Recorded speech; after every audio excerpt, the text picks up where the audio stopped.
dikonflikkan dengan umat Islam. Tapi itu dilakukan oleh Presiden.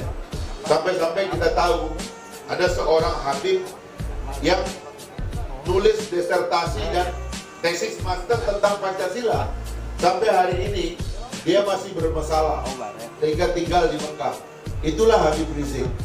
Habib Rizik itu adalah korban kekonyolan pemerintah Jokowi yang tidak paham bahwa antara umat Islam, para ulama dengan Pancasila itu tidak bisa dipisahkan. Tapi dicoba dipisahkan dengan hashtag saya Pancasila, kamu bukan, katanya. Meskipun dia bilang saya Pancasila, saya Indonesia, tapi di kuping saya terdengarnya saya Pancasila, kamu bukan. Itu yang terdengar sama saya. Saya kira orang Bima juga dengarnya begitu. Saya kira orang Bima dengarnya juga begitu. Dan yang ngomong-ngomong itu kayaknya nggak jelas nih orang dari mana sih, ya kan? Kita sama hari ronda nggak pernah klip-klip kita Pancasilain. Ini yang ngomong yang nggak pernah ronda ini, yang bilang saya Pancasila, saya Indonesia itu. Nah itu problem pertama, ya. Jadi atapnya menurut saya Pak Jokowi itu gagal memahami skala dari pekerjaan presiden. Seharusnya biarin dia jadi wali kota dulu, ya, atau gubernur lah ya, jangan terlalu wali kota, gubernur lah dulu, ya. Ya makanya itu tukang mebel atau tukang pelintur. Yang kedua, muncul problem ideologi. Yang ketiga, muncul problem politik. Pengelolaan politik di Indonesia ini tidak sehat. Yang berbeda ingin dibungkam. Tidak saja masyarakat sipil. Rezim ini produksi undang-undang ormas. Dalam undang-undang ormas itu presiden dapat membubarkan siapapun yang ingin dibubarkan, termasuk ormas yang begitu lama yang sudah ada di tempat kita. Ada persekusi kepada kebebasan berpendapat. Kampus dituduh radikal.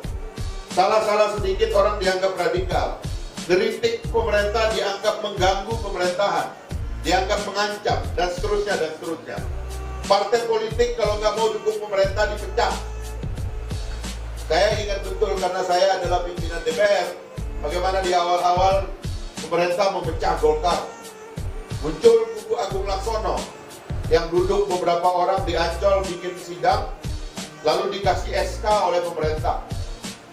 Bingung ya, kubu satunya lagi ditekan, akhirnya dukung pemerintah.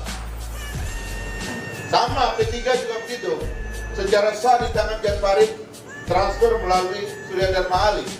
Muncul rapat-rapat yang dipimpin, lalu kemudian diberikan SK, dan yang diberikan SK itu kemudian mendukung pemerintah. Sekarang lagi muncul juga partai yang paling kecil, Hanura. Jadi penolak seperti ini memuakkan, seolah-olah pemerintah ingin ngatur semua orang itu perlu dia, dan memberikan pengesahan kepada siapa yang dianggap akan mendukung pemerintah. Akhirnya ideologi, politik, kekacauan terjadi dalam pengelolaannya. Ekonomi juga demikian, saya sudah katakan tadi. Ekonomi kita pakai utang. Utang kita ini adalah terbesar ya sepanjang sejarah Republik ini. Utang BUMN juga demikian. BUMN ini mulai rugi dan sebentar lagi akan ada fire sale namanya. BUMN itu akan dijual murah. Menteri BUMN sudah mengeluarkan surat agar BUMN dijual. Presiden Jokowi sudah pidato bahwa tol-tol yang tadi kita buat itu jual-jual saja, katanya begitu. Jadi ekonomi ini juga kacau. Kesejahteraan tidak turun ke bawah. Gini koefisien kita itu semakin memburuk. Ada perusahaan atau ada lembaga internasional namanya Oxfam, berpusat di Inggris, membuat penelitian dan mengatakan 4 orang paling kaya di Indonesia kekayaannya lebih banyak daripada 100 orang paling miskin di Indonesia.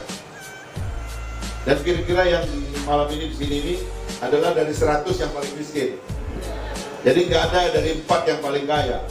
4 orang paling kaya di Indonesia kekayaannya lebih besar daripada 100 juta orang paling miskin di Indonesia.